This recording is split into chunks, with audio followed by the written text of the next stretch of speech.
Idén először ADMASYS néven reprezentáljuk magunkat az Ipar Napjai kiállításon, tavaly még FreeDee felirat volt a standunkon. Természetesen ugyanaz a küldetésünk, ugyanaz a csapat, ugyanaz a szakmai háttér, ezzel a névváltással csak azt szerettük volna érzékeltetni, hogy most már regionálisan vagyunk jelen Közép-Európában, nem csak a magyar piacon.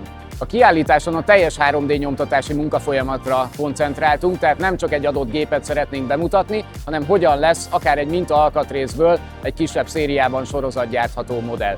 Éppen ezért 3D szkennereket, 3D nyomtatókat és a nyomtatott alkatrészek utókezelésére szolgáló berendezéseket is bemutatunk, hogy kész végterméket tudjunk kapni az additív gyártás technológia segítségével.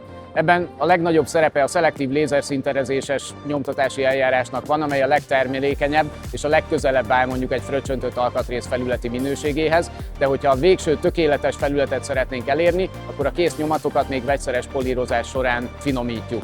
3D szkennerekből is egy csomó újdonságot lehet kipróbálni a standunkon. A legérdekesebbek talán azok a kézi metrológiai 3D szkennerek, amelyekhez már nem szükséges sem számítógép, sem mérőszobai környezet ahhoz, hogy méretellenőrzéseket végezhessünk az alkatrészeinken. Így nem csak a mérőszobában, hanem a gyártósoron, akár a megmunkáló központunk belsejében tudjuk bemérni az alkatrészt, azonnal mérési jegyzőkönyvet generálni róla, és esetleg az eredmények alapján mondjuk szerszámkorrekciót végezni.